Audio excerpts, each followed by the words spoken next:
क्या आपने कभी सपना देखा है उस पवित्र भूमि की यात्रा का, जहां इतिहास और आस्था एक साथ जीवंत हो उठे हैं? आइए हमारे साथ चले इजराइल की पवित्र यात्रा पर, होली लैंड टूर, जहां हर कदम पर आपको मिलेगी शांति और प्रेरणा।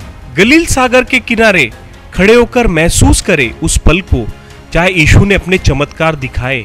कफरनहूम में, जिसे यीशु को अपना शहर कहा जाता है, उनकी शिक्षाओं को जीवंत अनुभव करें। बेथलेहेम में, चर्च ऑफ नेटिविटी में उस पवित्र स्थान को देखें जहां यीशु का जन्म हुआ। शेफर्ड्स फील्ड में उन चरवाहों की कहानी को महसूस करें जिन्हें स्वर्गदूतों ने यीशु के जन्म की खबर दी।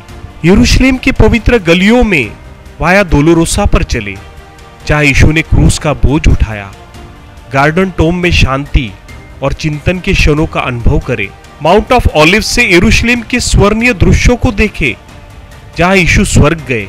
इजराइल सिर्फ आध्यात्मिक नहीं बल्कि जीवंत संस्कृति का गढ़ है।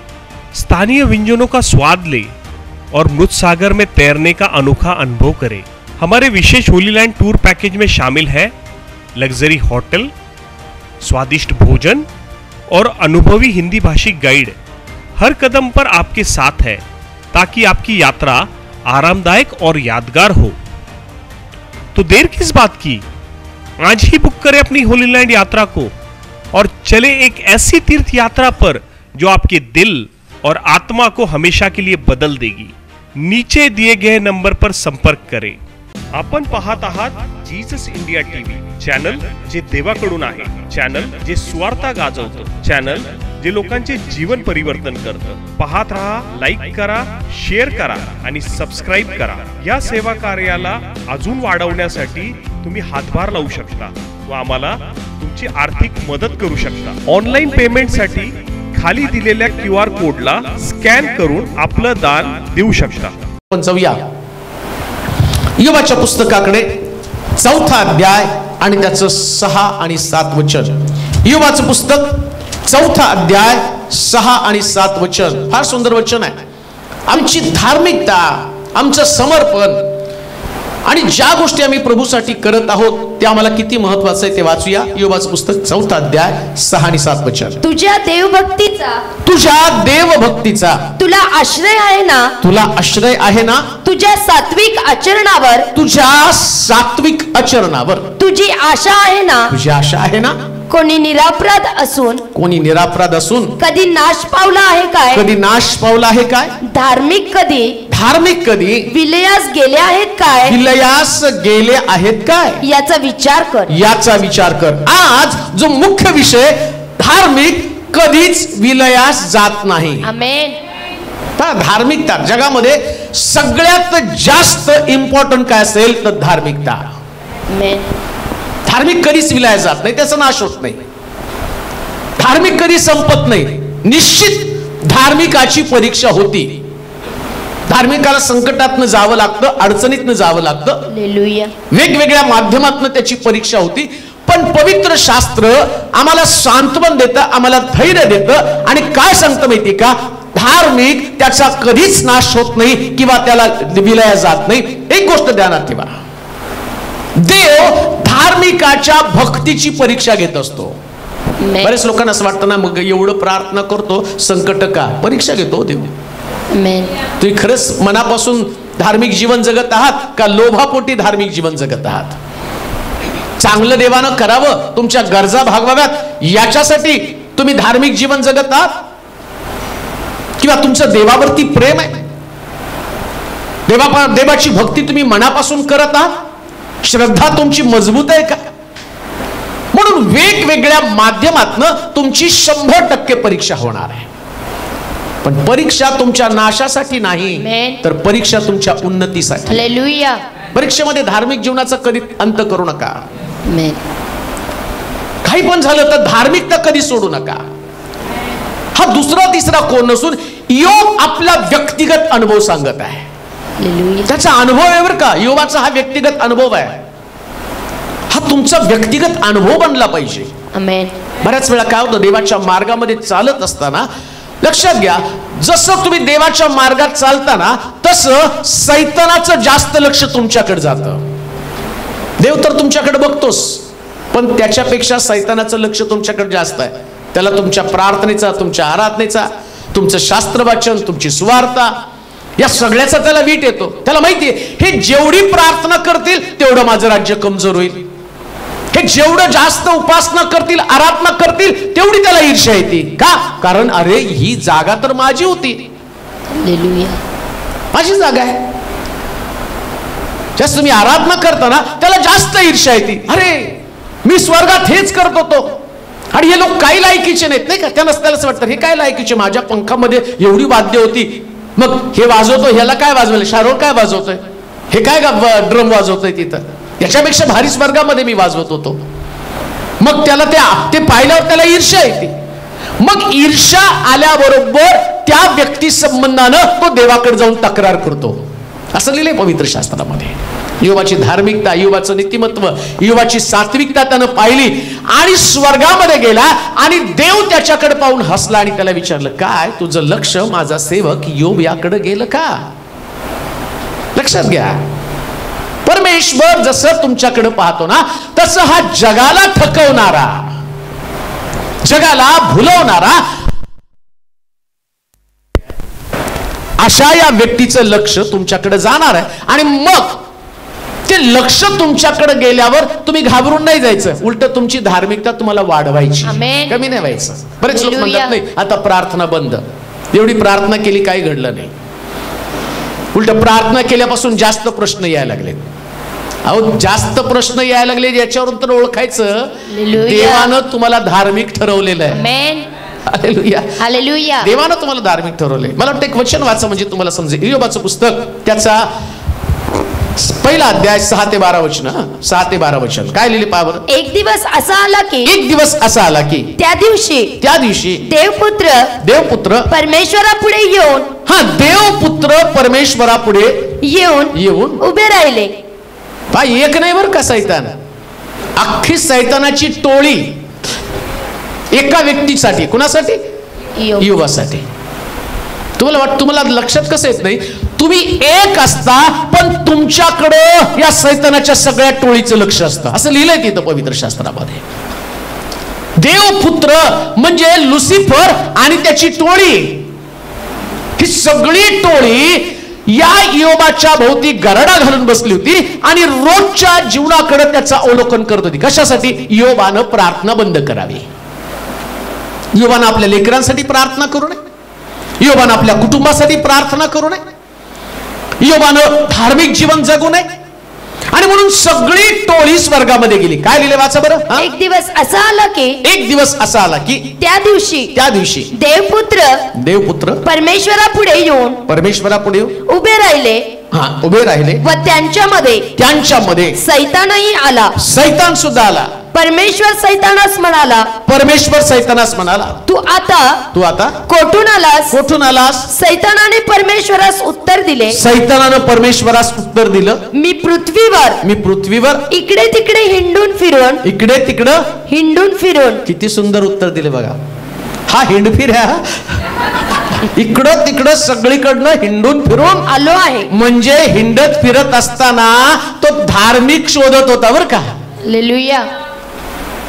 तुम्ही नवी पेठला कधी कधी जातात, चक्कर मारता, ते उगीच नाही जात. ख्रिसमसला ड्रेस घ्यायचा असतो किंवा वाढदिवसाला ड्रेस घ्यायचा असतो. मग तुम्ही आता हिंडून फिरून तर येऊ, कशासाठी? बघता कुठला चांगला आहे. तसंच हा सैतान काय करतो माहिती का, हिंडून फिरून एक परफेक्ट व्यक्ती, धार्मिक व्यक्ती, नीतिमान व्यक्ती, चांगला व्यक्ती, प्रार्थना करणारा व्यक्ती, विश्वास ठेवणारा व्यक्ती, देवाच्या वचनामध्ये वाढणारा व्यक्ती, आत्मिक जीवन जगणारा व्यक्ती, शुद्ध जीवन, पवित्र जीवन जगणारा व्यक्ती. आणि या व्यक्ती संबंधानं काय सांगितलं, तो हिंडून फिरून पृथ्वी तलावरती आला. पुढे वाचा. परमेश्वराने सैतानास विचारले, परमेश्वरानं सैतानास विचारलं, माझा सेवक इयोब, माझा सेवक इयोब याच्याकडे तुझे लक्ष गेले होते काय? तुझं लक्ष गेलं होतं काय? भूतलावर.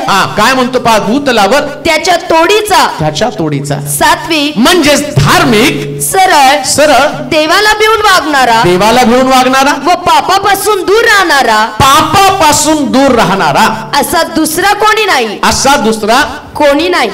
पुढे सैतानानं परमेश्वराला उत्तर दिले की, आता सैतान तो भांडखोर आहे, तो काय गप्प बसणार आहे का?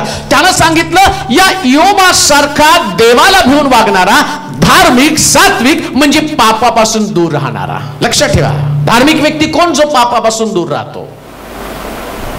पाप कळलं पाहिजे नेमकं काय. धार्मिक तो नाही जो प्रार्थना पण करतो आणि पाप पण करतो. पापापासून दूर राहणं म्हणजे धार्मिकता. हालेलुया. पाप आणि धार्मिकता कधी जमूच शकत नाही. हालेलुया. मॉकटेल कॉकटेल जगात चालतं नाही का? हा मॉकटेल काय? मॉकटेल मध्ये असतं म्हणजे काय असतं त्याच्यात?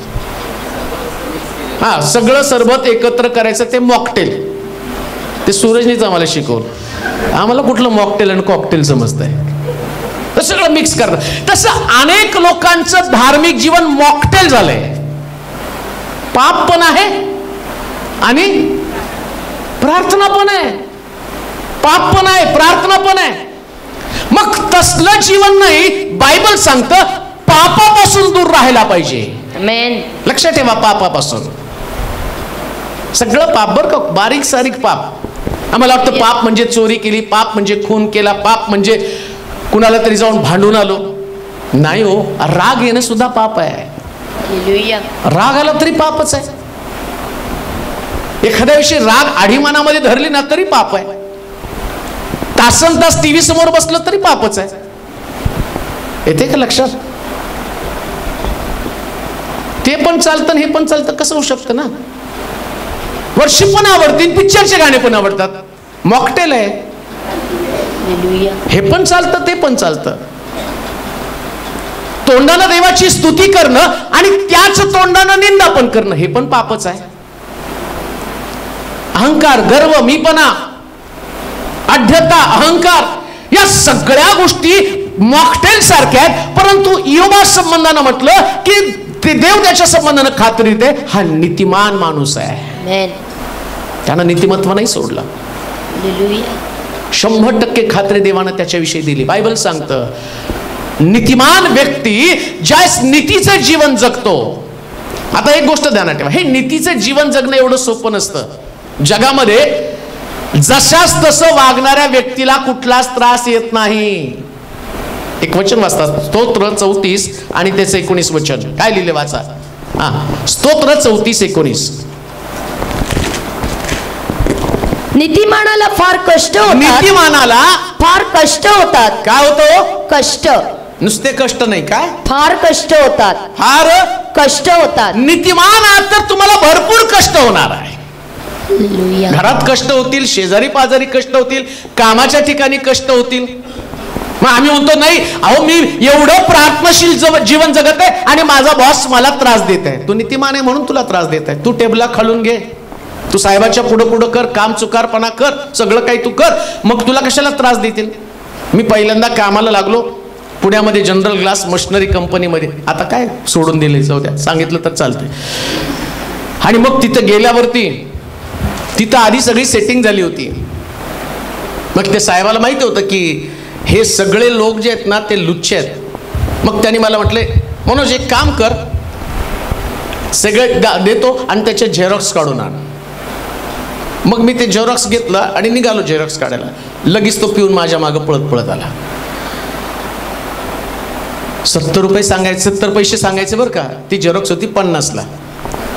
म्हटलं 70 पैसे सांगायचे, कारण आम्ही 70ला देतो आणि साहेबाकडनं 70 घेतो आणि ते 70च सांगायचे. म्हटली ह्याच्यासाठी तर त्यांनी मला पाठवले. मी म्हटलं बाबा हे झेरॉक्स बी तू घे आणि वरची 20 पण तू घे, माझा त्याच्याशी काही संबंध नको.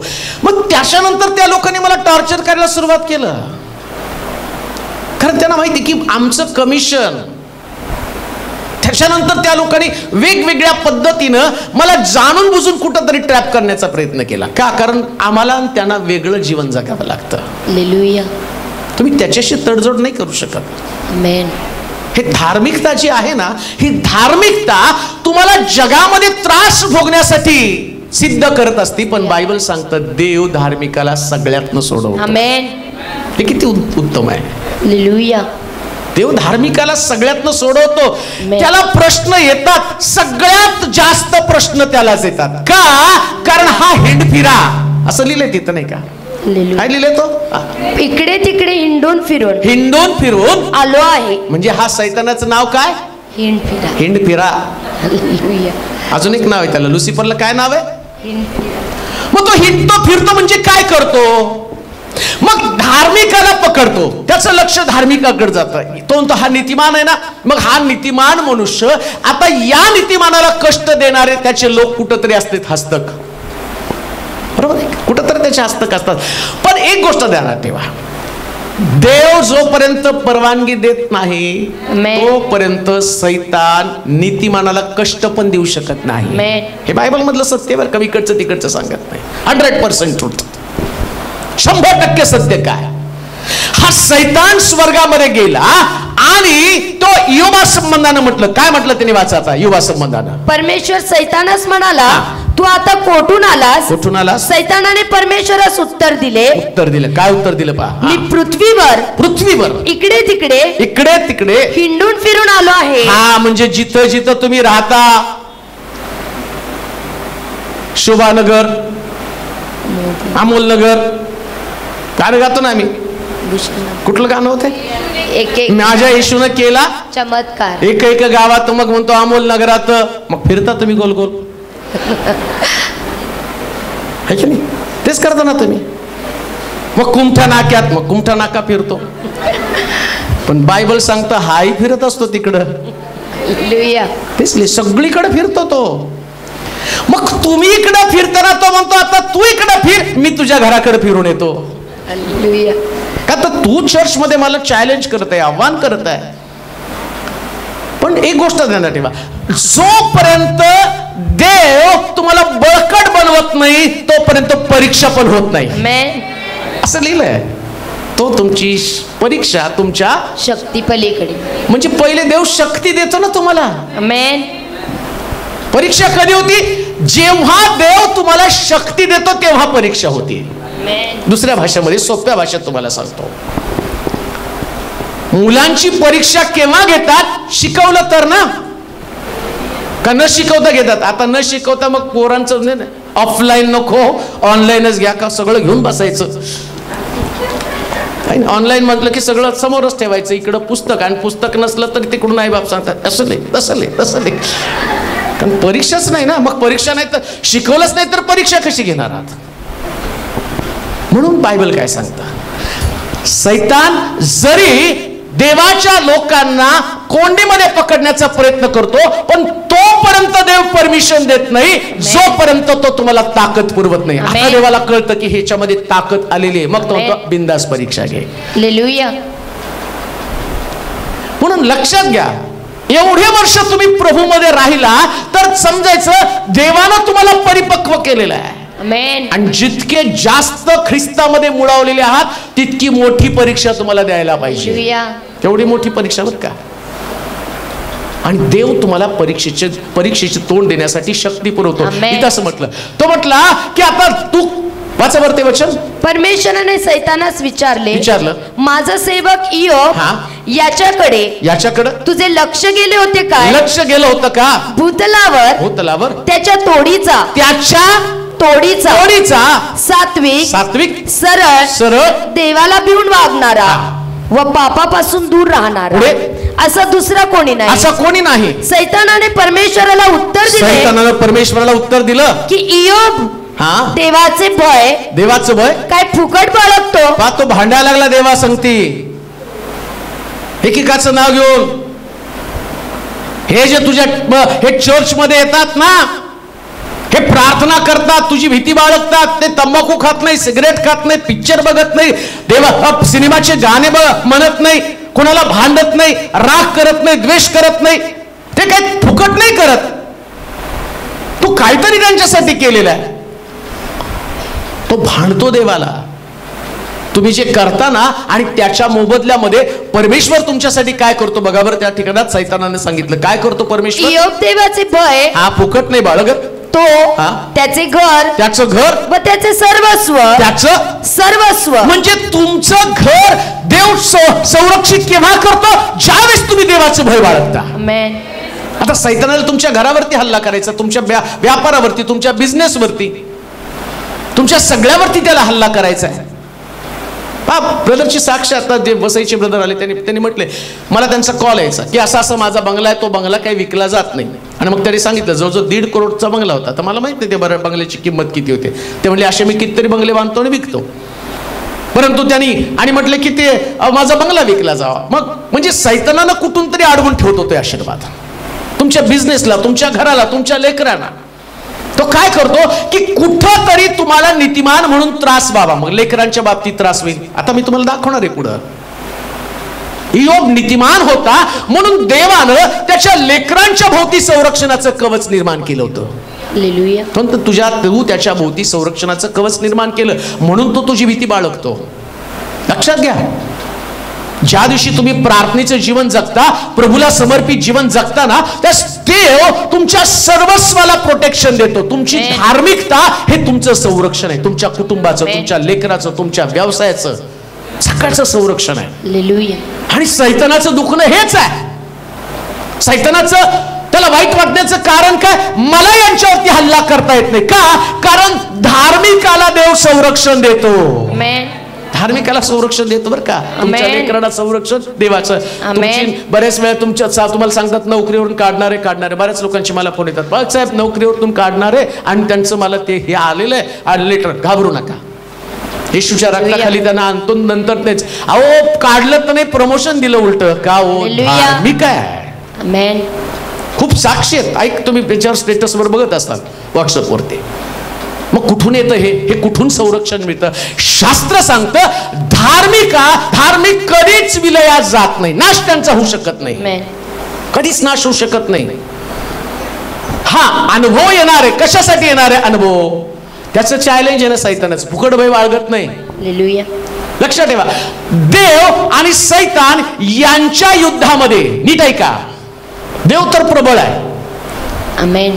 असं लिहिलं शेवटी परमेश्वर या सैतानाला पकडून साखळदंडाने बांधून त्याला त्या डोहामध्ये 1000 वर्ष ठेवणारे, नंतर कायमस्वरूपी त्याला त्या डोहामध्ये बांधणारे. मग देवाला ती ताकद आहेच, बांधणार आहे त्याला. पण आता काय माहिती का, या पृथ्वी तलावर देवाला युद्ध सैतानाबरोबर लढायचंय. मग ते लढण्याचं माध्यम कोणतं, तुम्ही आणि मी. हालेलुया. त्याला हरवायचंय. मग हरवणार कोणाकडनं, धार्मिक व्यक्तीकडनं. आमेन. धार्मिक व्यक्तीकडनं तो युद्ध आहे. दुसऱ्या भाषेमध्ये मोदी पंतप्रधान आहेत, देश चालवतात. मग लढायला मोदी जातात का, कोण जातात, सैनिक. बरं सैनिक जातात. मग आम्हाला म्हणतात का तुम्ही जा. आता उद्या युद्ध घडलं मग ते म्हणतील की चला चला चला तेलोरे पाळत, आता तुम्ही लय मोठे मोठे संदेश लढायचे दिले, आता तुम्ही हातात बंदूक देतो आणि तिथं मी मरून जाईल ना, मला कुठं गोळी जाते. ती तिकडे जायची अशी गोळी, ती त्याचा जोरात धक्का मला बसला, छाती फुटून बाहेर येईल, म्हणजे मला ट्रेनिंगच नाही येते. तसंच देव युद्ध लढवताना ज्याला ट्रेन केलं त्यालाच लढवतो. जे धार्मिक आहे ते ट्रेन झालेले लोक आहेत. हालेलुया. किती सुंदर नाही का. आमेन. मग तुमच्यावर परीक्षा आली तर समजायचं तुम्ही ट्रेन झालेले लोक आहात. हालेलुया. ट्रेन झालाय तुम्ही. हालेलुया. प्रीचिंग करणं लढाई करणं मध्ये फार मोठा फरक आहे. मी लढाईवर खूप सुंदर संदेश देईल. मी तिथं कपल्सवर एवढा सुंदर संदेश दिला जोडप्यावरती, त्यांना म्हटलं माझंच नाही बरं का, बायको कशी सांभाळावी एवढं छान सांगता, तुमचीच काय. सांगण्याचं तात्पर्य, लढाईसाठी जी कुवत तुमच्यामध्ये लागते ना, ती कुवत तयार झाल्याशिवाय प्रभू तुम्हाला लढाईला पाठवत नाही. धार्मिक म्हणजेच तो योद्धा आहे प्रियानो, जो योबाच्या बाबतीमध्ये सांगितलं. हालेलुया. काय सांगितलं योबाच्या बाबतीमध्ये, तो फुकट भय बाळगत नाही. तो त्याचे घर, त्याचं घर व त्याचे सर्वस्व, त्याचं सर्वस्व या भोवती तू कुंपण घातले आहे ना. कशामुळे कुंपण घातलं, धार्मिकतेमुळे बरं का. हालेलुया. धार्मिकतेमुळे तुमचं सगळं घर सुरक्षित आहे.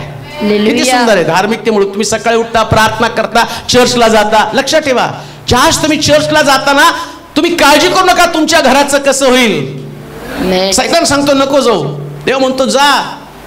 आमेन. तो तर एक दिवस पगार बुडेल, कसं होईल. तो म्हणतो धार्मिक आहे, जा. आमेन.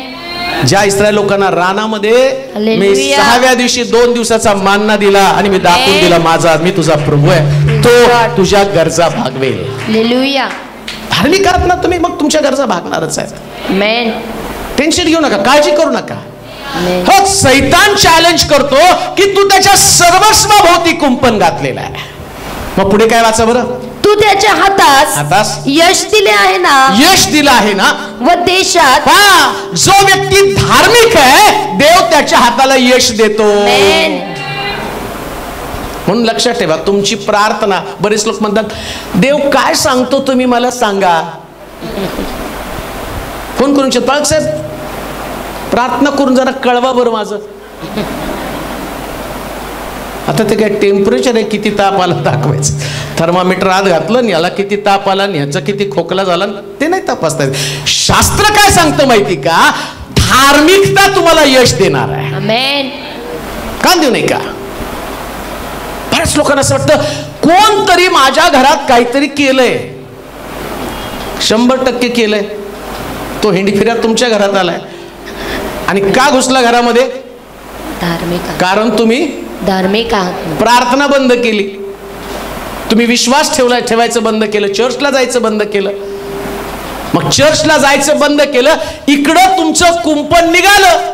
शास्त्रात लिहिल्याप्रमाणे, नियमाप्रमाणे मी सांगतो. म्हणून कोण पाळक काय सांगतो त्याच्यावर बघत बसू नका, देवाच्या वचनाकडे बघा. कुठं तरी काहीतरी गडबड झाली, माझ्या प्रार्थना कमी पडल्या. आता शेवटी काय होतं, आम्हाला पण कोणीतरी जबरदस्ती आम्हाला काय दिसतं सांगा म्हणलं, आम्ही सांगतो. म्हणजे मी नाही सांगत बरं का काय झालं तर, प्राण जय प्रवचन त्याच्या. मला पुष्कळ देव तुम्हाला दाखवतो, जरा सांगा आमच्या घराबद्दल काय. मी म्हणतो प्रार्थना करतो, देव प्रश्न सोडवेल. आमेन. मी सांगणार, मग तुमच्या घरात सैतान घुसला, शेजारने अमकं केलं, ह्याने तमकं केलं, बिचारा तुम्ही ते शेजारावर पण डाऊट खाणार, मग त्याच्यावर पण सगळ्या घरात गडबड गोंधळ करण्याच्या ऐवजी जो मुख्य कारागीर आहे, हो नाही मुख्य कारागीर हा लुसिफर आहे, जो मुख्य आहे त्याच्याकडे तुमचं लक्ष गेलं पाहिजे. जीवनामध्ये जर यशस्वी व्हायचं असेल, ऐका 100% ट्रूथ सांगतो, जर सक्सेसफुल व्हायचं असेल ना, तर फक्त प्रार्थना करून देवाला समर्पित व्हा, बाकी काही करू नका. हालेलुया. जगामध्ये जो आहे त्यांच्यापेक्षा तुमच्यामध्ये आहे तो सामर्थ्यशाली आहे, तो तुमच्यामध्ये आहे. हालेलुया. तोच घाबरतो तुमच्या धार्मिकतेला. योबाच्या धार्मिकतेला सैतान घाबरला. लक्षात ठेवा, तुम्ही जितकं चर्चला जाता, जितकी प्रार्थना करता, जितकं समर्पित होता, तितकं सैतानाला धडकी भरती. तो म्हणतो अरे याची धार्मिकता याला प्रबळ बनवत आहे, मजबूत बनवत आहे. धार्मिक कधीच विलया जात नाही, असं देवाचं वचन सांगतं. कधीच म्हणजे कळतं का तुम्हाला, कधी म्हणजे कधीच नाही. हालेलुया. कधीच नाही प्रिया. बरेच लोक म्हणतात की हे वर्ष कसं जाईल, 2021 कसं, 2022 कसं, 2023 कसं. दिखाव हा भाग्यरेषा सांगा बरं. हा तुमचं लग्न मध्येच तुटणार आहे, ही विवाहाची रेषा नीट नाहीये. तुमची नोकरी जाणार आहे, हे अमकं होणार आहे. अरे कशाला हे अमकं तमकं. धार्मिक बन, सगळ्या प्रश्नाची उत्तर असतात. हालेलुया. किती सोपं जीवन आहे. हाताची रेषा बदलू शकत नाही, पण धार्मिकाची धार्मिकता परिस्थिती बदलती प्रियानो. हालेलुया. धार्मिकाची धार्मिकता परिस्थिती बदलती. म्हणून योबाचं सगळं गेलं, तो म्हटलं माझी हस्तरेषा सांगती सगळं गेलं, पण त्याच्या धार्मिकतेनं शास्त्र सांगतं तो संपला नाही, तर देवानं दुप्पट त्याला परत दिलं. हालेलुया. धार्मिक कधीच विलासात जात नाही प्रियानो. हालेलुया. कधी घाबरायचं नाही बरं का. परिस्थिती अशी झाली, आमेन. मी आर्थिक बाजूमध्ये एकदम कमकुवत झालो, माझी नोकरी गेली, मी कर्जबाजारी झालो. किती कर्जबाजारी व्हा, काय काय संकट तुमच्याकडे येऊ द्या, कुटुंब उद्ध्वस्त होऊ द्या, पण एक समय असा येईल की देव पुन्हा एकदा तुमच्या जीवनाची बांधणी करेल. तो देव आहे. धार्मिक कधीच विलायत जात नाही, कधीच नाही. अगदी कोरून ठेवा संदेश. आमेन. मी तर म्हणतो हे संदेश लाखो लोकांपर्यंत पोहोचू द्या. कशासाठी माहिती का? अशा लोकांना निर्माण व्हावे. मी प्रार्थनेत आहे ना, मग देव माझं चांगलंच करणार. आमेन. प्रार्थनेत आहे तर सगळं चांगलं होणार आहे. हालेलुया. हा प्रश्न देवाचा आहे. देव त्याच्या वचनाला बांधिले. आकाश पृथ्वी नाही तशी होईल, पण त्याचं वचन कधीच नाही, कधीच नाही, आमेन. कधीच नाही. आपल्या बुद्धीवरती अवलंबून राहू नका, आपल्या ताकदीवरती, आपल्या शक्तीवरती अवलंबून राहू नका, पण तुमची धार्मिकतेवरती तुम्ही अवलंबून राहा, कारण देव तुम्हाला धार्मिकतेचं प्रतिफळ देणार. हालेलुया. धार्मिक कधीच विलया जात नाही, धार्मिकाचा कधीच नाश होत नाही. प्रिया, अजून एक वचन वाचा, उत्पत्तीचं पुस्तक, त्याचा 37वा अध्याय 2 पासून 4 पर्यंतची. उत्पत्तीचं पुस्तक 37वा अध्याय 2 पासून 4 पर्यंतची. याकोब वंशाचा वृत्तांत हा योसेफ 17 वर्षाचा असता, योसेफ 17 वर्षाचा असता आपल्या भावांबरोबर कळप चारीत असे. किती वर्षाचा होता? 17 वर्ष. 17 वर्षाचा असताना आपल्या भावांबरोबर कळप चारीत असे. तो मुलगा आपल्या बापांच्या स्त्रिया बिला व जिल्पा यांच्या मुलांबरोबर असे. तेव्हा त्यानं त्यांच्या दुर्वर्तनाविषयीची खबर आपल्या बापास दिली. इस्रायल आपल्या सर्व मुलांपेक्षा योसेफावर फार प्रीती करीत होता. योसेफावर याकोब, त्याचं कारण तो धार्मिक जीवन जगणारा होता. ऐका, धार्मिक जीवन जगत होता म्हणजे नेमकं काय करत होता? शास्त्र सांगतं तो आपल्या भावंडांच्या दुर्वर्तनाची खबर त्याच्या बापाला देत होता. हालेलुया.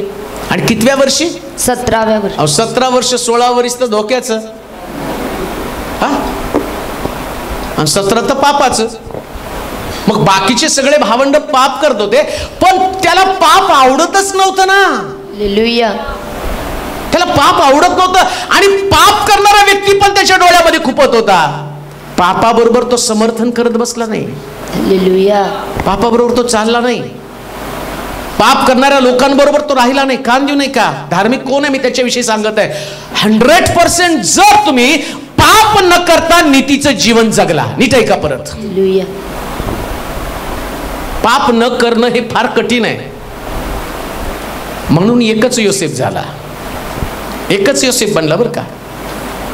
दावीद सुद्धा एक उत्तम उपासक होता, पण तो पापामध्ये अडकला. आणि असं लिहिलंय, दाविदाला देव म्हटला तुझ्या हातून मला मंदिर बांधायचं नाही, कारण तू फार युद्ध केलीत. मग शल्मोनानं पण युद्ध केलीच की, राजा काय तसा असतो का? मग शल्मोनाचं पण युद्ध, दाविदानं पण युद्ध केला, पण देवाने त्याच्याही हाताला जय दिला. मग असं कोणतं युद्ध होतं की या युद्धाबद्दल देवाला असं वाटलं की याच्याकडनं मला मंदिर नाही बांधून घ्यायचं? त्याचं कारण आहे, एक युद्ध देवाला पटलं नाही. कोणतं युद्ध माहिती का? बथशेबेच्या पतीला त्यानं मारलं व्यभिचारासाठी. हे युद्धच देवाला आवडलं नाही. पापासाठी युद्ध. मग नाथान संदेश त्याला पाठवतो, तो म्हणतो अरे तुझ्याकडे एका व्यक्तीकडं 100 मेंढरं असताना त्याने त्याची मेंढरं सोडली आणि दुसऱ्याची एक मेंढी घेऊन आला. तो म्हटला कोण व्यक्ती त्याला मला शासन द्यायला पाहिजे? असं म्हणतो तूच आहेस तो, का तर तू त्याची पत्नी घेऊन आलास. इकडं दावीद आहे आणि इकडं आम्ही पाहतो योसेफ आहे. 17व्या वर्षी त्याच्या समोर तो त्याच्या भावांबरोबर पाप करू शकला असता, पण बायबल सांगतं त्यानं आपलं नीतीचं आणि धार्मिकतेचं जीवन शाबूत राखलं. ऐका तरुण, माझं देवाचं वचन युट्यूबच्या माध्यमातून, फेसबुकच्या माध्यमातून, सक्सेसफुल लाईफ, यशस्वी जीवन जगण्यासाठी एक शुद्धता, एक पवित्रता तुमच्या जीवनामध्ये तेवढीच महत्वाची. तुम्ही किती प्रार्थना करा, जर शुद्धता तुमच्यात नसेल, पापापासून दूर राहण्याची इच्छा तुमच्याकडे नसेल, मग तुम्हाला जगामध्ये कोणीच वाचू शकत नाही. लक्षात घ्या की ज्या वेळेस तुमच्या डोक्यामध्ये दुर्विचार येतात ना, तिथंच आम्ही आमचं जीवन सैतानाला समर्पित करतो. आणि एकदा का सैतानानं जीवनाचं नियंत्रण केलं, ताबा घेतला, तर त्याच्यापासून सुटका मिळणं फार कठीण आहे, फार कठीण आहे, अतिशय कठीण आहे प्रियानो. आणि सैतानानं एकदा जीवनाचं नियंत्रण केलं की घर उद्ध्वस्त होतं. जसं दाविदाचं आम्ही पाहतो, एक पाप त्याच्या संपूर्ण घराला उद्ध्वस्त करण्यासाठी. शास्त्र सांगतं धार्मिक कधीच, दाविदाचं कुटुंब विलयास गेलं. ही तफावत मी तुम्हाला सांगत आहे. मग योसेफ एकटाच व्यक्ती त्यांच्या घरामध्ये नीतिमान होता. मी ऐका वचन, देवाच्या वचनाला मी प्रूव्ह करण्याचा प्रयत्न करेन. धार्मिक कधीच विलयात जात नाही. म्हणून याच्यावर माझा फार विश्वास आहे, स्ट्रॉंग. मी अगदी स्पष्टपणे ठणकावून सांगतो, हे जे आहे हेच सत्य आहे, बाकी दुसरं काही सत्य नाही. हे सत्य आहे, दुसरं काही सत्य असू शकत नाही. आता इथं पहा, या योसेफाच्या बाबतीमध्ये वचनात सांगितलं धार्मिक कधीच विलयात जात नाही. आता योसेफानं असं लिहिलं, तो काय म्हणत आहे, ज्यास त्याची भावंड त्याच्याकडे परत येतात, तो म्हणतो वाईट वाटून घेऊ नका, तुम्ही माझ्याशी तसं वर्तन केलं का. ही परमेश्वराची योजना होती. कोणती योजना? याच्यातनं हा एक नीतिमान असावा आणि याच्या नीतिमत्वामुळे त्याचं सगळं घर वाचावं आणि माझं वचन सिद्ध व्हावं. धार्मिक कधीच विलयास जात नाही. त्याला दाखवून देस. मग प्रश्न पडतो की यांना देवानी मारायचं होतं, 11 भावांनी त्रास दिले, त्यांना मारायचं होतं का नाही देवानं? पण व्हिजन काय होतं? 11 पेंड्या नमन. मग देव त्याला कशाला मारल? पेंड्या तर नमनाला पाहिजे का नाही, तिथं नमन करायला पाहिजे का नाही. आता यांनी पाप केलं, मग इथं त्यांनी मारायला पाहिजे. देवाने तसं नाही केलं. तो म्हणतो या लोकांना मला दाखवायचं. कोणाला? 11 लोकांना. काय? अरे तुम्ही पाप केलं, तुम्ही याला नमन करता, याने निर्दोष जीवन जगला, याच्यामुळे तुमच्या घराची पुनर्बांधणी होईल. काय सुंदर आहे बायबल. हालेलुया. अद्भुत. असं देव आम्हाला सिद्ध करतो की तुम्ही जर धार्मिक जीवन जगला, लक्षात ठेवा, धार्मिक जीवन फार कठीण आहे, पण ते यशस्वी जीवन आहे. हालेलुया. एक सक्सेस त्याच्यामध्ये आहे. आमेन. नीतिमत्व जपणं, नीतिमत्व जोपासणं ही गोष्ट फार कठीण आहे. तुमच्या अवतीभोवतीचं जग तुम्हाला कधीच नीतिमान बनवू देणार नाही, पण पवित्र आत्मा तुम्हाला स्ट्रॉंग बनवतो, मजबूत बनवतो आणि तो तुम्हाला शुद्धतेचे धडे रोज देत असतो. हालेलुया. म्हणून बायबल सांगतं आत्म्याच्या प्रेरणेनं चाला, एकमेकाच्या प्रेरणेने चालू नका. हालेलुया. तो भावांच्या प्रेरणेने चालला नाही. त्याचे भाऊ त्याला म्हणले असतील, असं लिहिले, ते त्याच्या बापाच्या म्हणजे त्यांच्या ज्या आया होत्या त्यांच्या बरोबर हे भाऊ दुर्वर्तन करत होते. बापरे, किती भयानक पाप होतं. कसलं जग होतं ते. जग किती भयानक होतं की ती मुलं आई बरोबर व्यभिचार करत होते आणि त्या मुलाने ते पाहिलं आणि त्याच्या बापाला जाऊन सांगितलं. म्हणजे सांगण्यासारखं लाज वाटणारं पाप त्या काळात घडलं आणि तरी सुद्धा त्यानं ते जाऊन बापाला सांगितलं आणि त्याचा परिणाम काय? बायबल सांगतं तो सर्वोच्च पदावरती चढला. हालेलुया. धार्मिक कधीच विलयात जात नाही. 37वा अध्याय त्याची 18-20 वचन वाचा, 18 ते 20 वचनापर्यंत. त्याने त्याला दुरून पाहिलं, तेव्हा तो त्यांच्याजवळ येऊन पोहोचण्यापूर्वी त्याला मारून टाकण्याचा.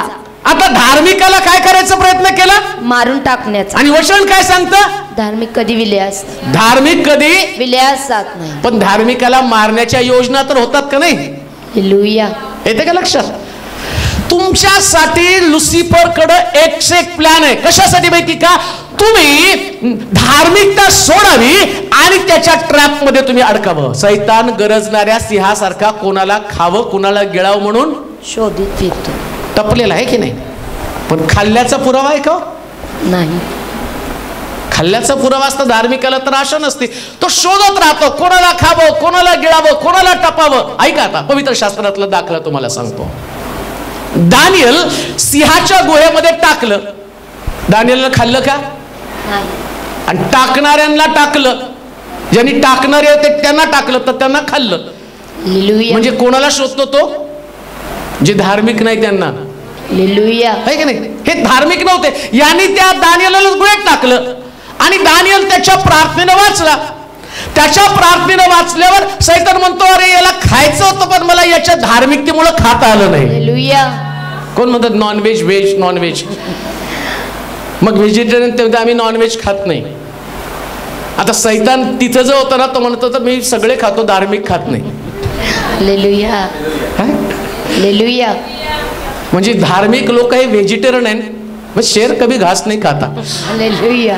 धार्मिक लोक व्हेजिटेरियन आहे. तो लुसिफर आहे तो नॉनव्हेज आहे. त्याला असंच बोकड हत्ती कोंबड अमक खाऊन टाकतो. आणि हा तिथं पडल्यावर तो काय म्हणतो? शेर कभी घास नाही खाता. हालेलुया. आतमध्ये कोण पडलं? दानियल. पुरावा देतो पवित्र शास्त्रातला. सगळ्या गोष्टी वचनात न बघायच्या बरं का. येशूचे शिष्य येशूकडे आले. एकदा ते म्हटले की ते आपल्या शिष्यांपैकी कोण दिसत नाही. मग त्यांना काढून टाकू का? ते शिष्य नाही दिसत आपले. येशू काय म्हटला? गहू आणि निदान वाढू द्या. ते गहू आहे का निदान आहे तुम्हाला समजणार नाही. म्हणजे गहू कोण आहे? धार्मिक. धार्मिक गहू आहेत म्हणजेच व्हेजिटेरियन. हालेलुया. आहे का नाही? धार्मिक गहू आलं का लक्षात? हालेलुया. सात्विक आहे. गव्हाला सत्व म्हटलेलं आहे, सात्विक गहू. तसं हे धार्मिक. म्हणजे मी असं नाही म्हणत बरं का, नाही तर तुमचा असा पण ग्रह घ्यायचं की आतापासून सगळ्यांनी व्हेजच खायचं. काय खायचं ते खा. खाणं आणि पिणं या देवराज्य नाही. काय पण खा.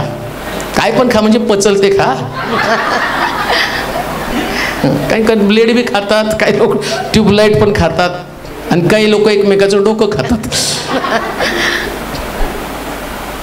पण हे मला सांगायचं की ज्यावेळेस तुम्ही धार्मिक असताना धार्मिक लोकांना सैतान खाऊ शकत नाही. म्हणून आम्ही पाहतो या योसेफाच्या बाबतीमध्ये काय घडलं. हा योसेफ जो आहे आणि तो अशा पद्धतीचं वर्तन करत होता की जे त्याच्या बापाला पसंत होतं. तुम्हाला तुमच्या बापालाच पसंत पडायचं. तुमच्या बापाला तुमची धार्मिकता पाहिजे बरं का. तुमची धार्मिकता तुमच्या बापानं पाहिली की तो म्हणतो की याला पाहिजे ते मी देतो. हालेलुया. याला मी पाहिजे ते दे. आमेन.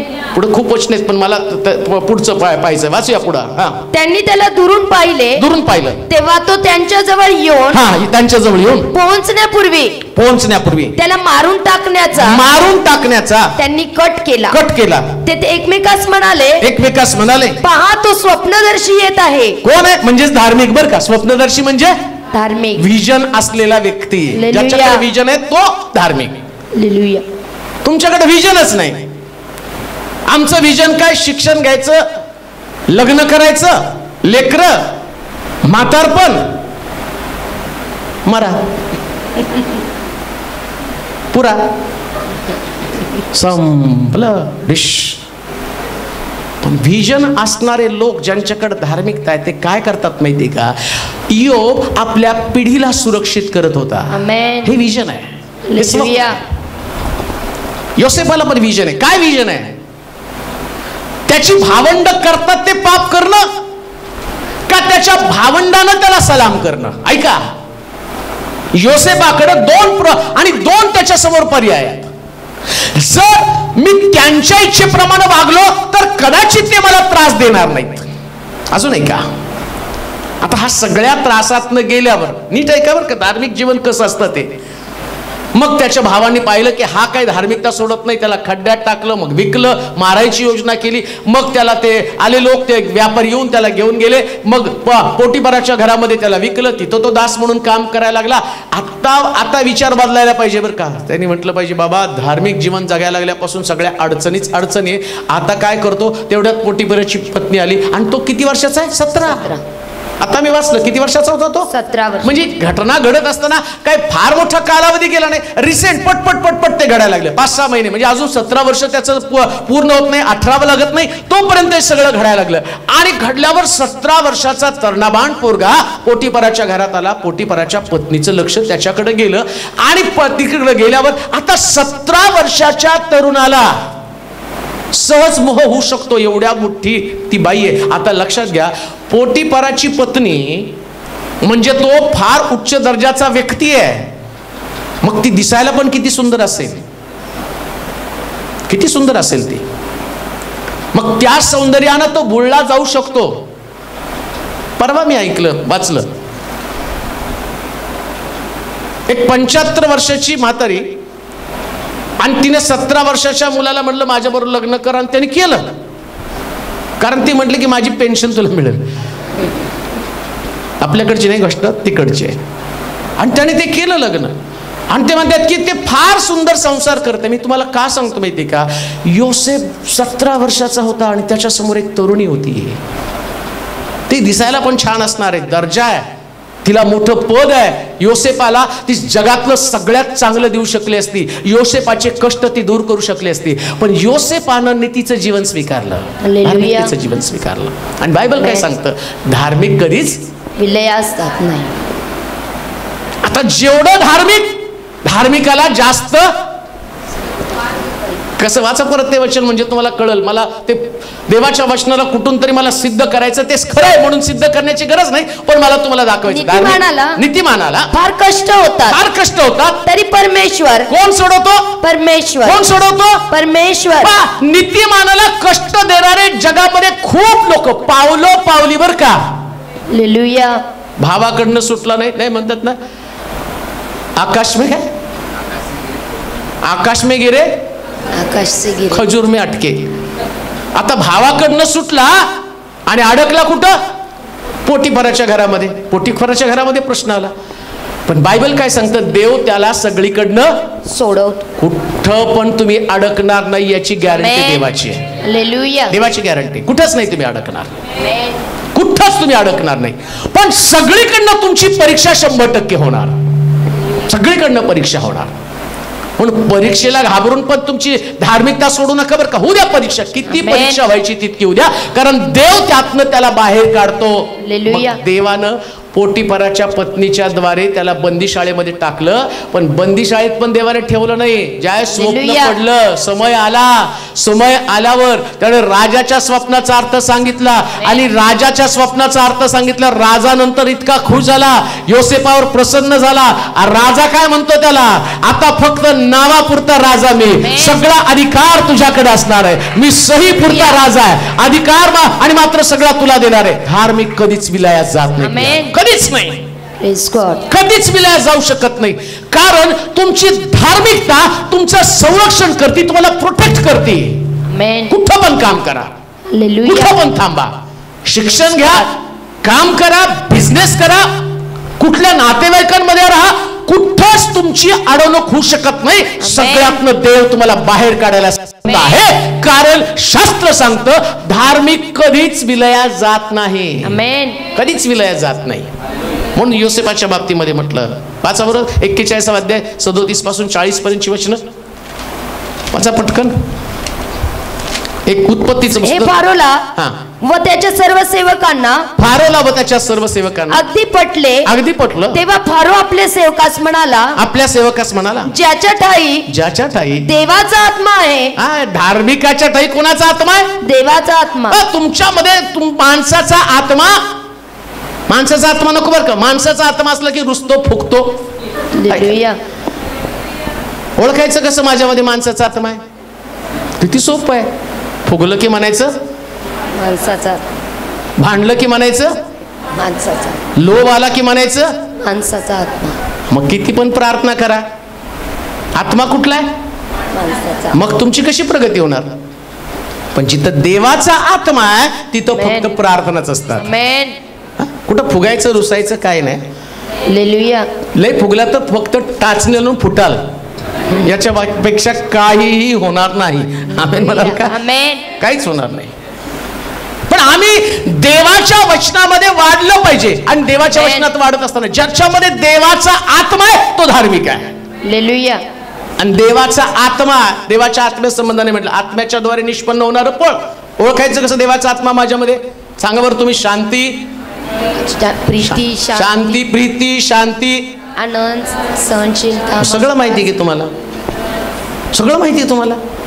मग आता माझ्यामध्ये देवाचा आणि मानवी आत्मा देहाच्या प्रेरणेने चालाल तर काय म्हटलंय? काय देहाच्या गलती करायच्या पत्राच्या 5 तुम्ही सांगा, वाचत बसून आता पाठ व्हायला पाहिजे. काय सांगितलं? ज्याच्यामध्ये मानवी आत्मा आहे त्याच्यात काय? जार कर्म करतो आणि प्रार्थना करतो. चालतंय का? नाही. मग मानवी आत्मा आहे. पुढे अशुद्धपणा. अशुद्धपणा. कोणत्या गोष्टी अशुद्ध आहे तुम्हाला कळतं? हा पिक्चर बघणं पण अशुद्ध आहे बरं का. तिकडं बघितलं की आपल्याला वाटतं मी तसाच आहे. डिस्ट्रिब्युशन करू शकतो का? फायटिंग, मारामारी. अतिरेकी त्याला विचारलं पंजाब मधल्या, पाकिस्तान मधल्या अतिरेक्यांना, हे तुम्ही कसं काय टेक्निक? ते म्हटले भारतातले पिक्चर बघून आम्ही शिकलो बॉम्बस्फोट कसा करायचा आहे. म्हणजे हे पिक्चर प्रभाव करतं का नाही हो? मारायची आयडिया येते कुठनं? ते दुजे की आले सगळेजण फाशीच घ्यायला लागले, मरूनच गेले. कुठून उड्या मारल्या? कड्यावरून. खरंच मेले कितीतरी. आता तुम्हाला माहित नाही, तुम्ही लहान असताल कदाचित, पण तो पिक्चर आल्यावर जे उठल ते कड्यावर जायचं आणि उडी मारायचं, मरून जायचं. म्हणजे तो मानवी आत्मा एकदा त्याच्यात घडून गेला ना, ते डोक्यावरती प्रभाव करतं. उगीच वाटायचं.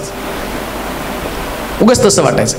मला पण आठवतं, मी एक पिक्चर बघितला होता, आंधळ्या मुलीबरोबर लग्न करते कोणतरी.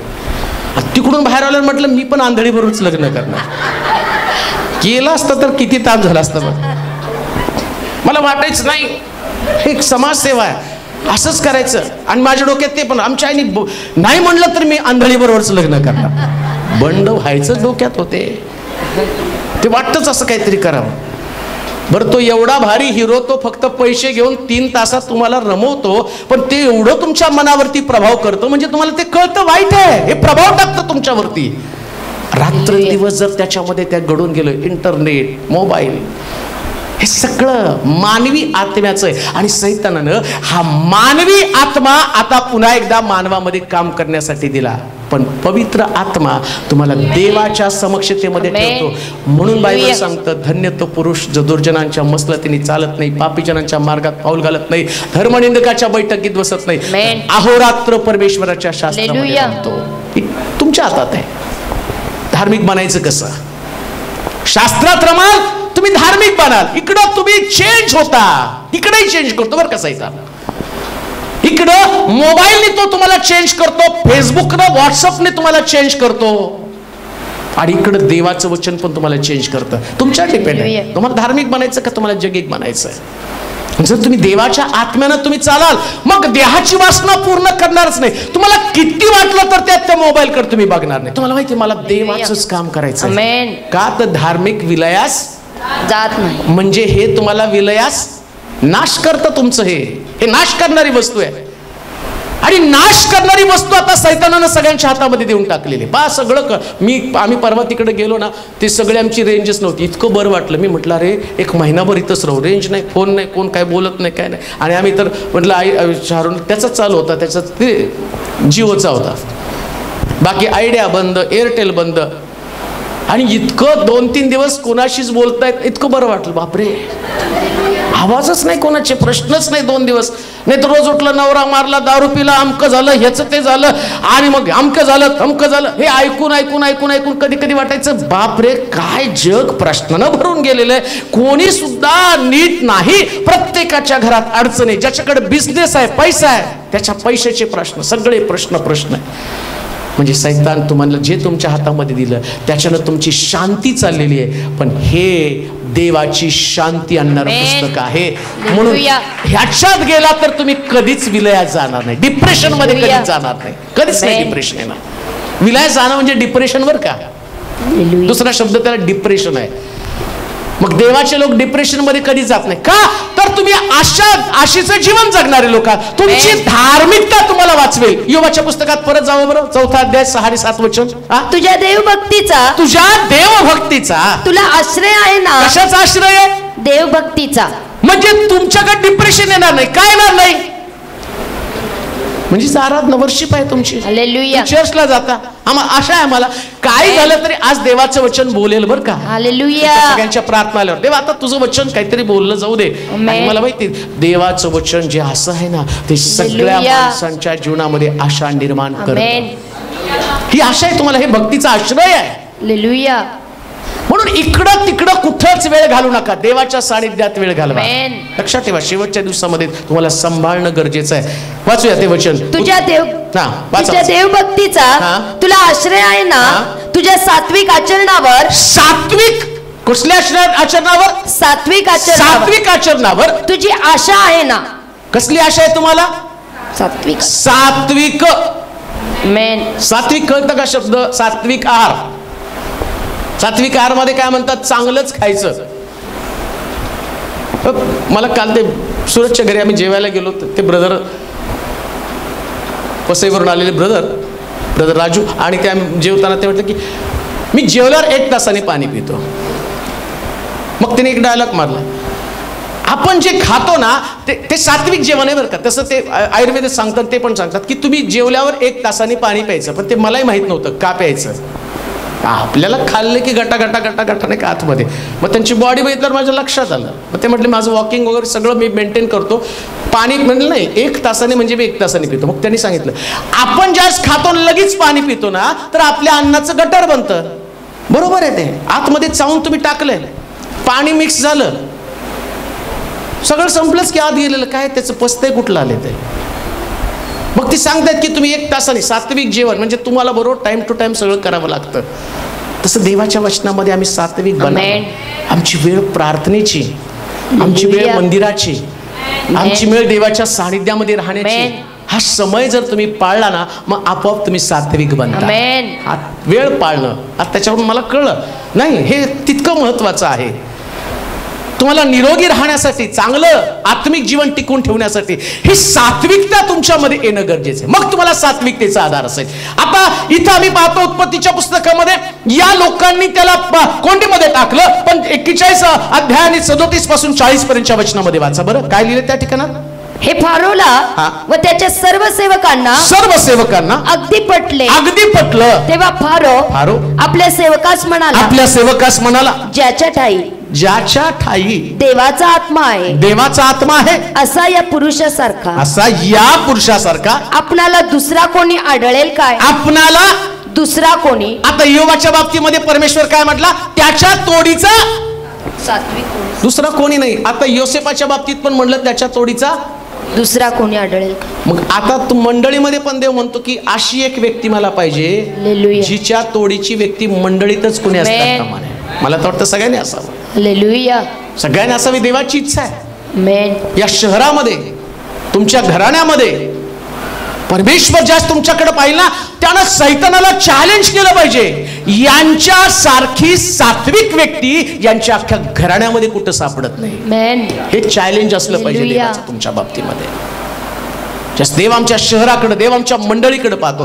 ही सात्विकता तुम्हाला टिकून ठेवताना अनेक प्रकारच्या संकटाला तोंड द्यावं लागेल. पुन्हा मी तुम्हाला सांगतो सात्विक बनणं सोपं नाही, नीतिमान बनणं सोपं नाही.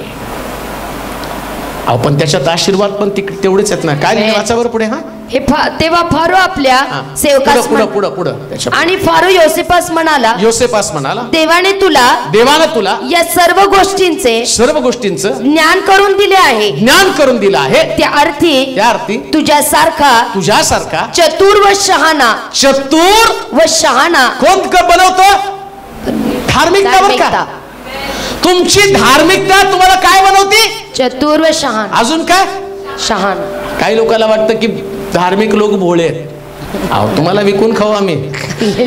तुम्हाला कोणी सांगितलं आम्ही भोळे आहेत. धार्मिक लोक सगळ्या क्षेत्रामध्ये चमकतात. बिझनेस असू द्या, शिक्षण असू द्या, वाजवणं असू द्या, प्रीचिंग करणं असू द्या, गाणं पण असू द्या. मला ते ब्रदर म्हटले अहो काय तुम्ही गाता. मी गातो म्हणून मी आमच्या घरामध्ये जास्त निघायचे सगळे गायला. प्रत्येकाचं एक गाणं ठरलेलं असायचं. मला गायलाच येत नव्हतं कारण मी प्रार्थनाच करत नव्हतो ना. मी जाऊन बसायचो आणि मग प्रत्येकाचं एक गाणं ठरलेलं. मला गाणंच कुठलं येत नव्हतं. आमच्या कुटुंबात जे भजन मंडळ असल्यासारखंच होतं की जास्त माहीत नव्हतं त्यावेळेस. मग ते बाहेर निघायचं सगळं घरोघरी जाऊन आम्ही गायचो. पण त्यावेळेस मी धार्मिक नव्हतो, प्रार्थनाशील नव्हतो, त्याच्यामुळं आवाज निघतच नव्हता बाहेर. एकदा धार्मिक बनला की देव सगळ्यामध्ये तरबेज. हा कंठ काय जन्मजात कंठ नाही, पण धार्मिकतेचं हे प्रतिफळ आहे. तुम्ही गात होता ना तर असं भरून गेल्यासारखं वाटत होतं, अंगावरती काटे येत होते. कारण हे गाणं कंठातलं नाही, हे गाणं धार्मिकतेमधलं आहे. हे रायचियसनेस आहे, ही धार्मिकता आहे. या धार्मिकतेमध्ये तुम्हाला कुठलंच क्षेत्र त्याच्यामध्ये अडखण येत नाही, कुठलंच नाही प्रिया. तुम्ही बघितलं असेल मी फक्त लहानपणी एक वाद्य शिकलो. बासरी सगळ्यात सोपी स्वस्त होती त्यावेळेस. 10 रुपयाची बासरी घ्यायचो, वाजवत बसायचो. मग 120 रुपयाचं बुलबुल घेतलं. मग घरामध्ये डबे वाजवत बसायचो. मग त्याच्यानंतर चर्चमध्ये गेल्यावर ते बोंगो मिळाला. 150 रुपयाला बोंगो, 22 रुपयाची झांज. हे आमच्या चर्चमधलं वाद्य. 3 जण आम्ही क्वायरमध्ये, मी शिरीष आणि पूनमचे चुलते ते राजू गायकवाड, अशा 3घांचं आमचं क्वायर. मग ते गायचो, वाजवायचो, वाजवत हे पण मला माहीत नव्हतं. हे चर्चमध्ये घेतलं, बसलो, ते वाजवायला लागलो. हे पण मला काही नॉलेज नव्हतं. पिटी वाजवायला लागल्यामुळं डाव्या हाताने पिटी वाजवायची सवय म्हणून ते धरून वाजवलं. कॉर्ड कळत नव्हतं, आपोआप कॉर्ड कळायला पोरांना शिकवायला लागलो. मग कुठं क्लास लावला, काय केलं हे. बायबल सांगतं ज्याच्या ठाई देवाचा आत्मा आहे तो सगळ्या क्षेत्रामध्ये तरबेज बनतो. म्हणून जी लेकरं आहेत ना या सगळ्या लेकरांना मी एक शिक्षण देऊ इच्छितो. प्रार्थना करा, बसा, प्रभू तुम्हाला शिकवेल. देव शिकवणार आहे. आमेन. देव शिकवणार आहे. काही करू नका, फक्त प्रार्थना करा. हालेलुया. चॅलेंज तुम्हाला सांगतो, तुमचा आवाज कसा आहे ते पण बघू नका. हालेलुया. माझ्यासारखा घोगरा आवाज जर चांगला बनवू शकतो तर हालेलुया. तुमचे आवाज ऑलरेडी चांगले. देव तुमच्या आवाजामध्ये हालेलुया. अभिषेक पाठवेल आणि आमेन. अभिषेकानं लोकांना, लक्षात ठेवा, चांगल्या गळ्यानं कोणाचं परिवर्तन होत नाही. हालेलुया. लता मंगेशकरच्या गाण्यानं नेहरू रडले पण तारण नाही साजलं. हालेलुया. तारण नाही साजलं. पण तुमचं एक गाणं लोकांचं जीवन आमेन. बदलेल. का? कारण बायबल सांगतं धार्मिक विलया जात नाही. पण काय होतं, एंड करूया आपण. अजून काही आहेत पण थोडंसं पाहून एंड करूया. तिकडे अंदाज घ्या जरा. हा, असा कोणी निरापराध असून, कोणी निरापराध असू नाही, तिथं कधी नाही, नाही. उत्पत्तीचं पुस्तक. तेव्हा फारो, हा, फारो तर तू माझ्या घराचा अधिकारी हो. अधिकारी काय हो म्हटलं? अधिकारी हो. आता त्याच्या भावाने त्याला काय करायचं ठरवलं? मारायचं ठरवलं. आणि इकडं फारो काय म्हणतो? तू माझ्या घराचा अधिकारी हो. धार्मिक विलय जातात का वाढतात? वाढतात. बायबल अजून एक वचन वाचा म्हणजे तुम्हाला कळेल. असं लिहिलंय त्या ठिकाणामध्ये, धार्मिक बढती पावतात. आणि नीतिसूत्राचं पुस्तक 29 अध्याय 2 वचन. नीतिसूत्र 29:2 काय म्हटलंय बघा बरं. इथं म्हटलं की तू माझ्या घराचा अधिकारी हो, प्रमुख हो. हालेलुया. धार्मिक काय होतात? बढती पावतात. बढती पावतात. तेव्हा लोक आनंद पावतात. कोण आनंद पावतात? लोक. कोणामुळं? धार्मिकामुळे. का धार्मिक बढती पावतात त्यास लोक आनंद करतात? त्याचं कारण आहे. आता ब्रदरचा बाप्तिस्मा झाला आणि ब्रदर म्हटलं की सगळ्या चर्चला जेवण द्यायचं. हालेलुया. म्हणजे काय हो?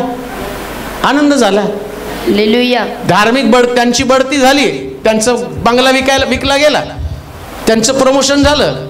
ते म्हटले मला चर्चनी प्रार्थना केली, माझा बंगला विकला गेला, मग मला पण चर्चला काहीतरी करायचं.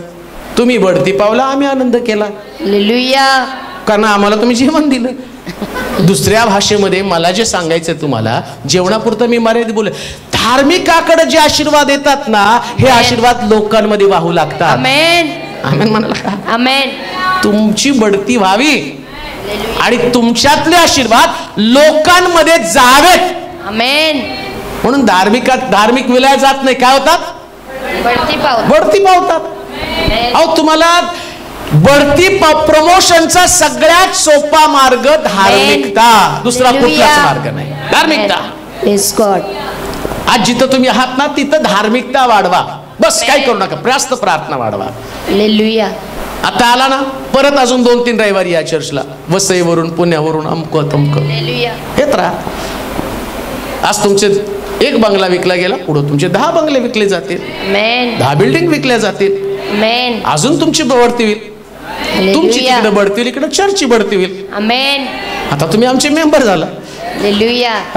बायबल सांगतो तुम्ही बढती पावता, लोक आनंद पावतात, आम्ही आनंदी पावतो, मंडळी आनंद होती. आमेन. कारण शास्त्र काय सांगतं, त्या अहरोनाच्या मस्तकावर ओतलेल्या, आणि ते तेल कुठं ओततं? मस्तकापासून जगाच्या आशीर्वाद जे आहेत ना, एका व्यक्तीपुरते मर्यादित नाहीत.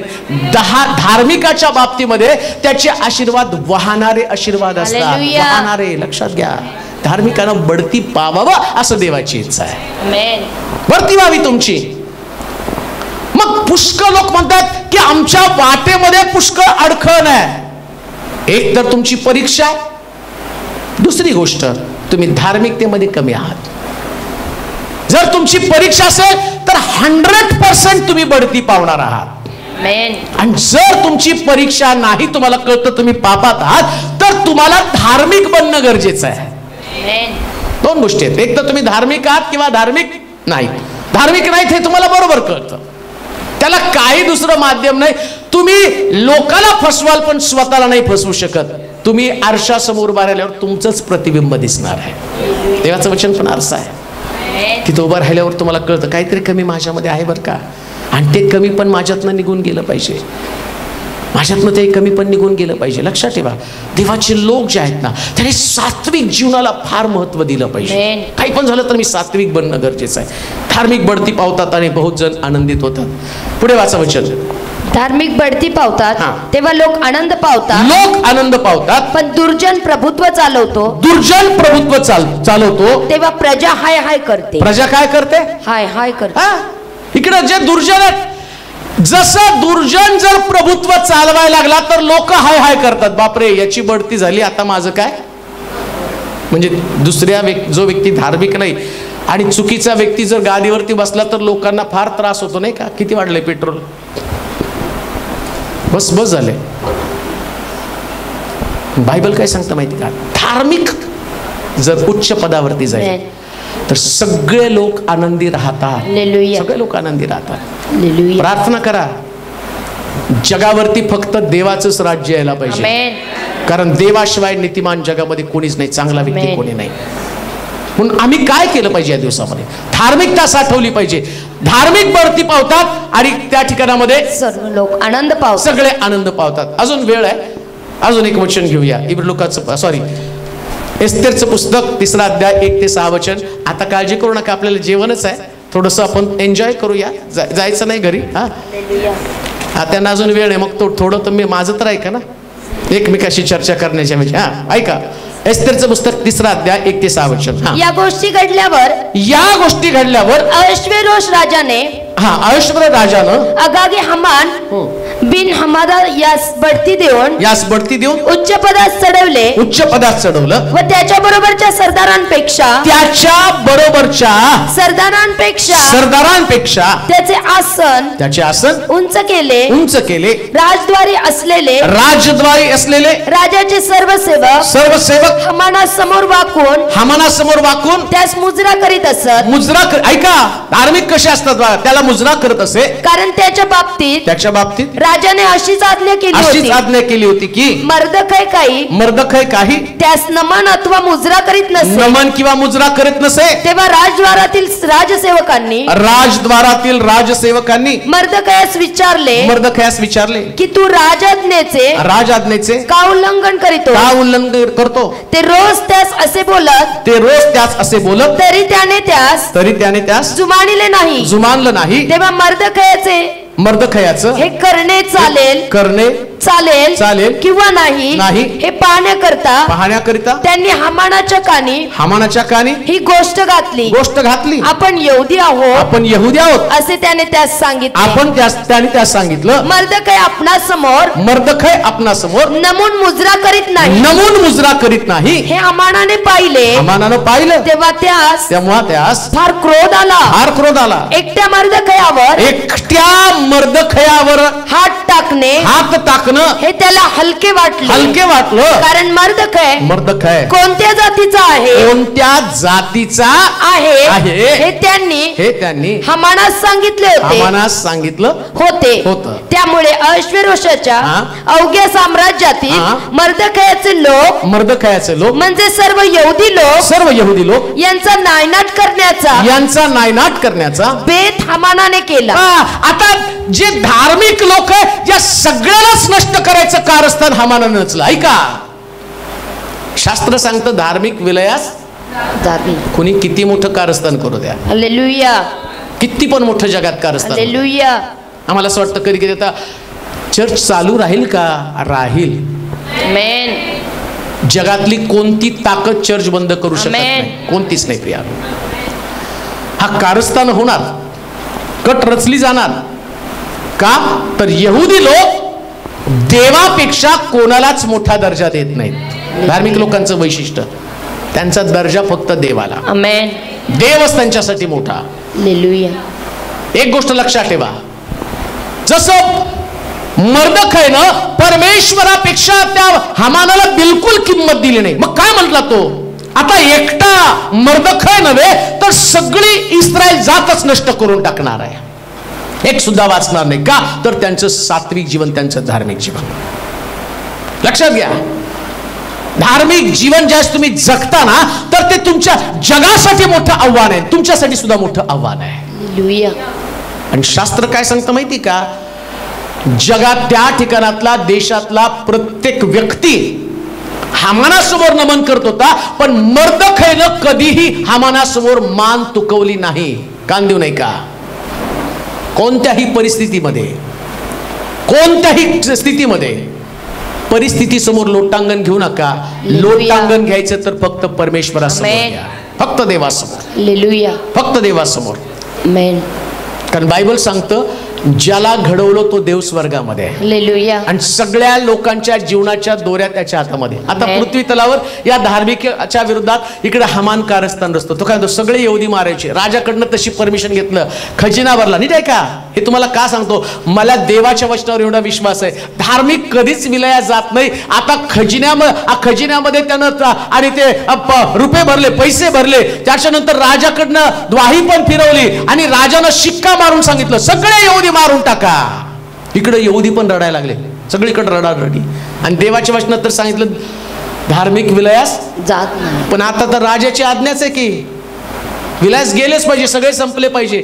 पण इकडं काय घडलं, हे लोक रडत बसण्याच्या ऐवजी त्यानं या मर्दखैनं एस्तेरला निरोप पाठवला. हालेलुया. बघ आता यहुदी लोक मरणारे तर तू पण नाही वाचणार. तू राजाकडे जा आणि ते त्यानं जे काही त्यानं राजानं फरमान काढलं ते रद्द करून टाक. ती काय म्हणते माहिती का, मी जर आत्ता राजासमोर गेले, राजदंड पुढे केल्याशिवाय जर कोणी राजासमोर गेला तर राजा त्याला खलास करतो. मला मरण्याची भीती आहे. ती काय म्हणते, एक गोष्ट करा, तुम्ही माझ्यासाठी प्रार्थना उपवास करा 3 दिवस आणि मग मी राजासमोर. म्हणजेच तुम्ही धार्मिक बना. आमेन. म्हणजे तुम्ही धार्मिक बना. आमेन. तुम्ही प्रार्थना करा, उपवास करा, मग मी राजासमोर घेते. आणि राजाने मग मला मारलं तर मारलं. हालेलुया. आणि इकडं उपवास आणि प्रार्थना, धार्मिक जीवन. मी हे तुम्हाला सांगतो, राजाची फिरवलेली द्वाई जगाच्या इतिहासात कधी माघारी जात नाही. पण धार्मिकतेमुळं अशक्य गोष्ट शक्य घडली. कारण बायबल सांगतं ते विलयात जाणारच नाही. आमेन. म्हणून लक्षात ठेवा, राजाचं फरमान कॅन्सल होईल पण देवाचं वचन कधीच कॅन्सल होणार नाही. कधीच नाही. राजाचं फरमान कॅन्सल झालं पण देवाचं वचन. आता काय झालं, इथं धार्मिक विलया जात नाही, पण तिथं काय म्हटलं, दुर्जन बढती पावला तर लोक. आणि इकडे सगळे इस्रायल लोक हाय हाय. कारण बढती कोण पावलं, हामानाला सलाम करायला सांगितलं. हामानाला सलाम करायला सांगितलं म्हटलं बरोबर तिकडे गडबड गोंधळ झाली. पण देवाचं वचन सांगतं की धार्मिक विलया जात नाही. जात नाही म्हणजे आज मनावरती कोरून ठेवा, हालेलुया, तुम्ही कधीच विलयात जाणार नाही. आमेन. कधीच नाही बरं का. कोणी पण किती मोठं कारस्थान करू द्या, कट तुमच्या विरुद्ध रचू द्या, हालेलुया, देवाच्या निवडलेल्या लोकांविरुद्ध कितीही मोठं सामूहिक कट रचला तरी सुद्धा बायबल सांगतं देवानं ते बदलून टाकलं. इकडं तसंच घडलं, तसंच घडलं, 100% तसंच घडलं.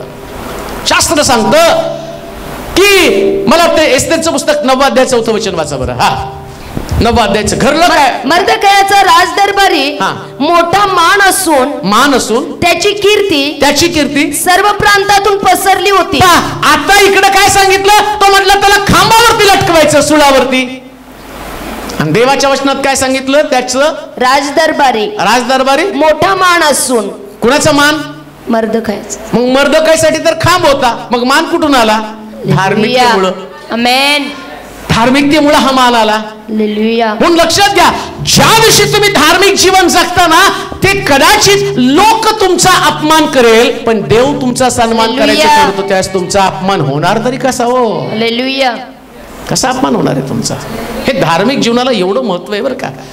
तुम्ही त्याला दुय्यम ठरवता. तुम्ही म्हणता आम्ही म्हणतो त्यांनी शाळेला गेलं पाहिजे, त्यांनी कॉलेजला गेलं पाहिजे, त्यांनी हे अभ्यास केला पाहिजे, त्यानं ते केलं पाहिजे. ते सगळं सोडा, त्यांनी प्रार्थना केली पाहिजे, चर्चला आलं पाहिजे, आपोआप देव त्याला मोठं करणार आहे. आमेन. ही गोष्ट इतकी महत्वाची आहे.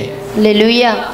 एक गोष्ट ध्यानात ठेवा, आम्ही किती मोठ्या पदावरती काम करतो ते इम्पॉर्टंट नाही. हालेलुया. हामान सगळ्यात मोठ्या पदावरती गेला, राजाचा पोशाख घालून फिरवण्याचं स्वप्न तो बघत होता.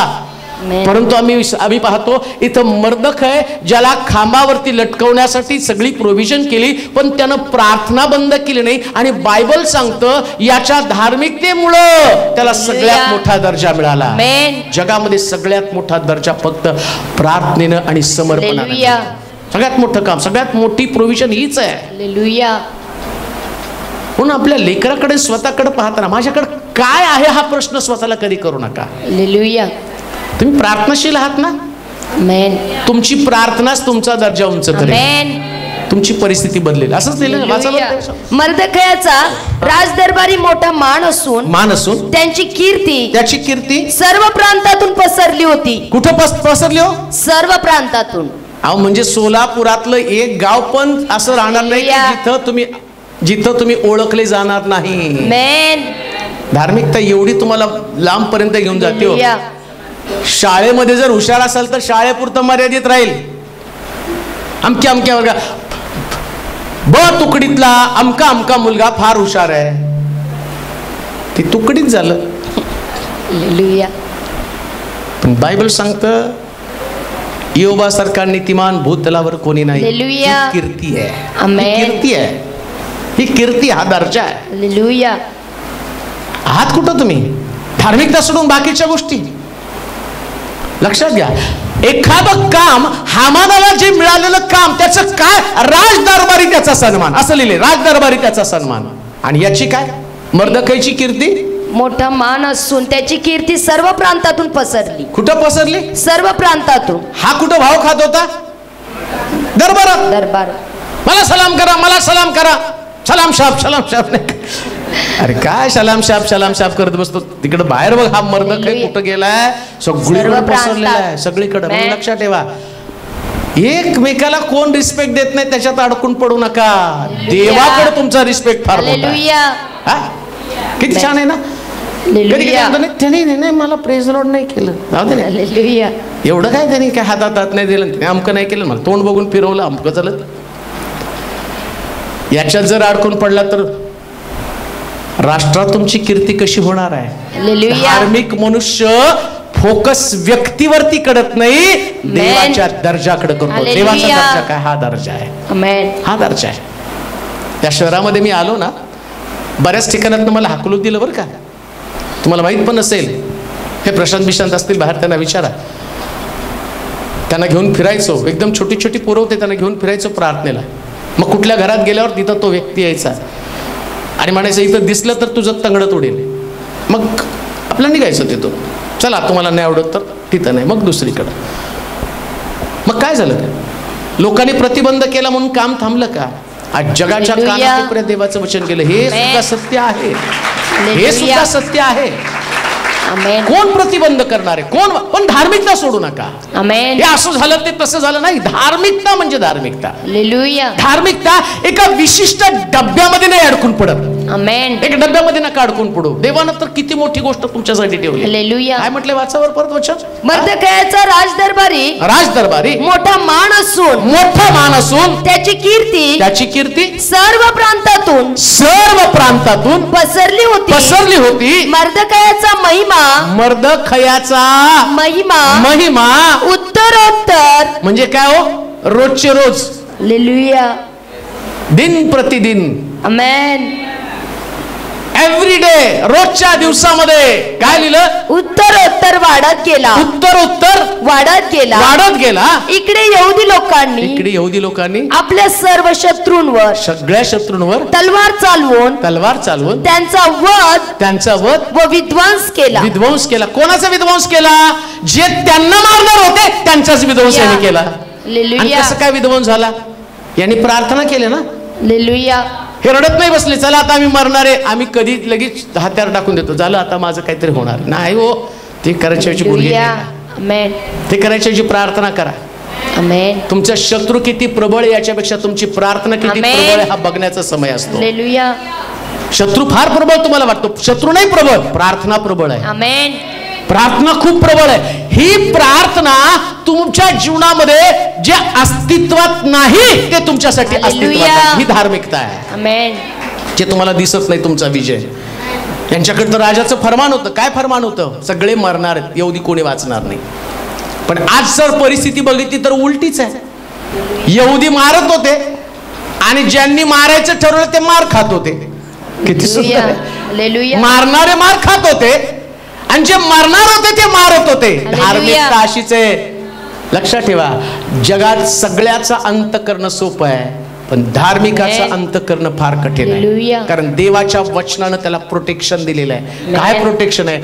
धार्मिक कधीच विलया जात नाही, कधीच नाही प्रियानो. 100% तुम्हाला सांगतो. आजच्या दिवसापासून ठरवा, मी एक साक्षीचं जीवन जगेल, नीतीचं जीवन जगेल आणि हेच नीतिमत्व तुमच्या जीवनामध्ये साक्ष घडवेल. हालेलुया. बाप तुम्हाला आशीर्वादित करू. आपण